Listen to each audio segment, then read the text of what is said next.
How would you identify the most intelligent people on Earth? You wouldn't use an IQ test. People with high IQs might be professors in universities, but these are not the smartest people. The most intelligent individuals are those able to engage with the most rarefied questions in any field of inquiry. Professors tend to be people of limited outlook. They became professors not because of the breadth of their knowledge, but its narrowness. They are interested only in a tiny part of reality, the speciality to which they have devoted themselves. We might call these people particularists. Their knowledge is highly particular. Universities would be entirely different places if all professors had to be universalists, meaning that they had to be able to show remarkable knowledge across many fields and disciplines. Why would an intelligent person restrict themselves to one topic or subtopic? The very idea of that is indicative of lack of intellectual curiosity, of dismissiveness towards other subjects, of a kind of blinkered obsession with certain things. Academic IQ is highly correlated with high-functioning autism, and most professors are self-evidently on the spectrum. These people, in the manner of train spotters or stamp collectors, become obsessed with one thing and then exclude everything else. That in itself is a stupid policy. The more universal your knowledge, the more you can bring to bear all kinds of innovative, unusual thinking to problems, the more you can make invaluable connections to other fields. Today, specialist academics intentionally cut themselves off from universal knowledge. They say they don't have the time. After all, it takes an age to master all of the knowledge regarding any particular specialism, and even longer if you want to be a professor making advances in that specialism. The very nature of the modern academic world is autistic, driving people into extremely narrow career paths, requiring obsessive interest in one aspect of one subject and more or less zero interest in any other subjects, or even other aspects of the same subject. You will never find a specialist in nanoscience and nanotechnology, for example, with anything of value to contribute regarding philosophy, mathematics, politics, economics, art, literature, psychology, history, mythology, spirituality, religion, sociology, mass culture, and so on. To be any kind of materialist almost automatically makes you uninterested in everything associated with mind and culture. You are a things person. You are fascinated by objects, not people. Autistics are famous for their lack of interest in human faces, while they obsess over specific objects in their environment. To not be interested in the human face is to not be interested in the human mind either. To be interested in human faces is to be automatically interested in the minds behind the faces. But of course, materialists don't believe there is any mind behind the face. Instead, they believe there are just more objects, lifeless, mindless, purposeless atoms, behind the facial object, the human face.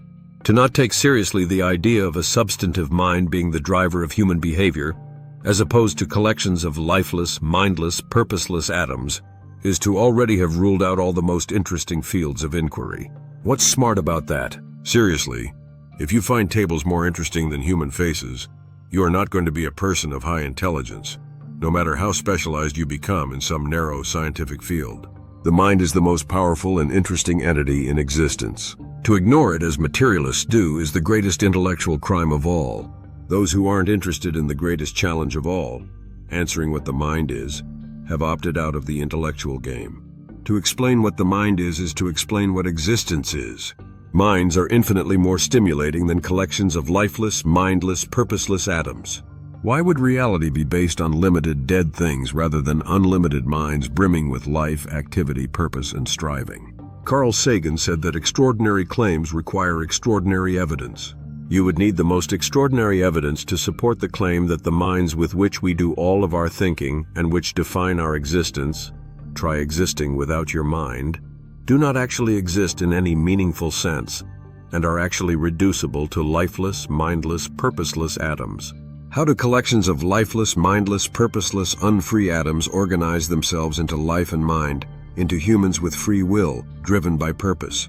There is no evidence to suggest that they do, and it is in fact a logical impossibility. Yet materialists, with their narrow obsession with things, can literally not think of any alternative to reality being inherently lifeless, mindless, purposeless, meaningless, unfree, random, and pointless. It's not a sign of intelligence to be able to take an exceptionally improbable scenario, i.e., that what makes us real, our mind, is not in fact real, and to doggedly, dogmatically, and manically pursue this improbable scenario and to claim that all other scenarios are crazy. How did this come about? How did intelligent people throw in their lot with unintelligent things and seek to explain their own intelligence, their own mindedness, with non-intelligent, non-minded material objects? There is one simple answer. The people who believe in a world of things can see the things they believe in. If they cannot see something, they cannot accept its existence.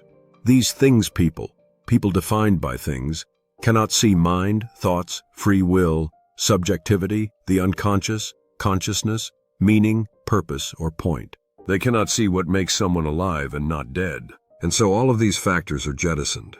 They are assigned to the domain of human invention, fantasy, unreality, delusion, illusion, insanity, falsehood.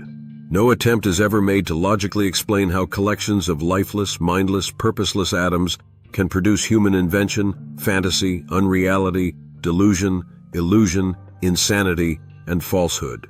You don't need to be intelligent to see the many objections to the things worldview, but the things people, the materialists, never see any problems with their worldview. They cannot get beyond their limited, fallible, unreliable human senses.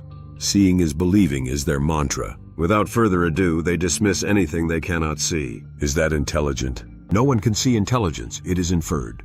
Does it therefore not exist? The autistic person is extremely sensory. Autistics are not noted for their capacity to talk about anything metaphorical or anything metaphysical.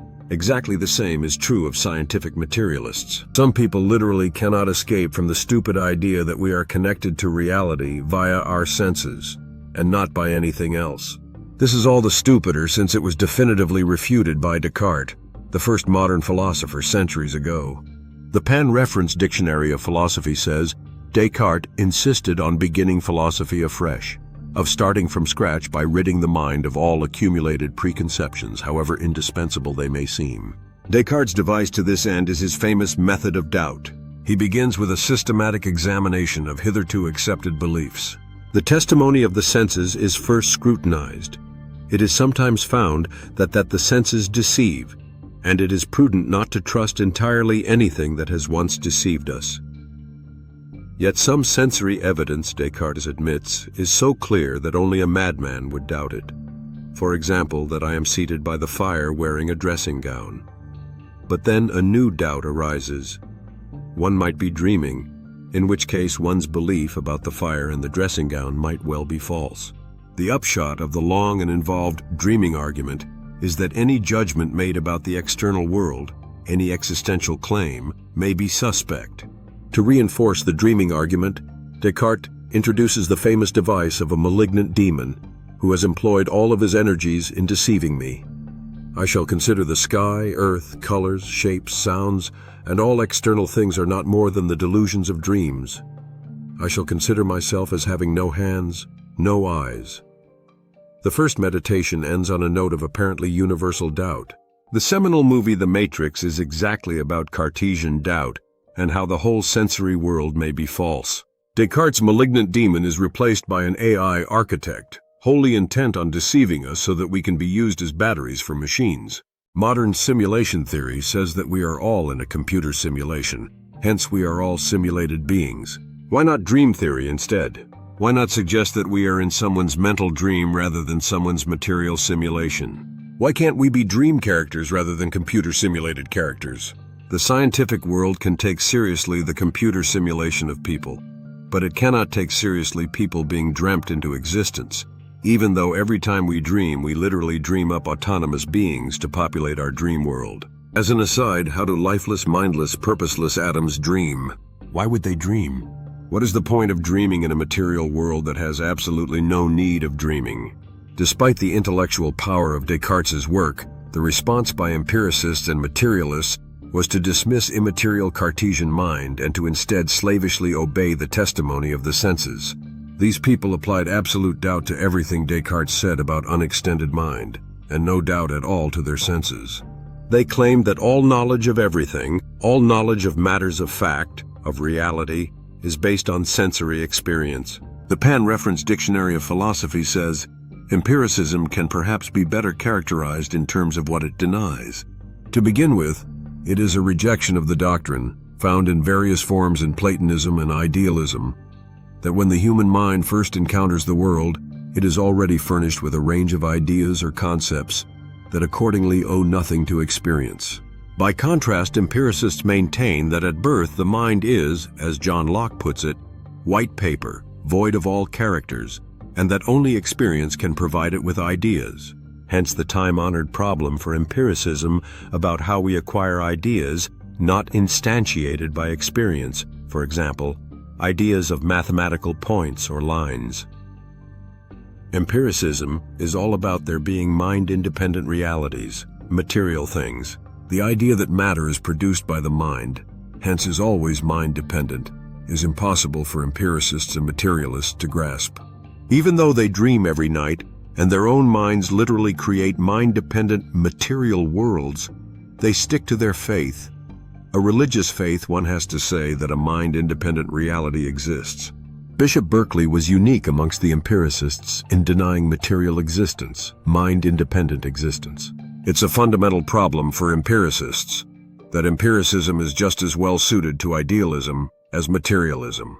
Empiricism doesn't imply materialism, although these days more or less 100% of empiricists are materialists. Everything about your interpretation and theory of reality changes if you think mind precedes matter as opposed to matter preceding mind.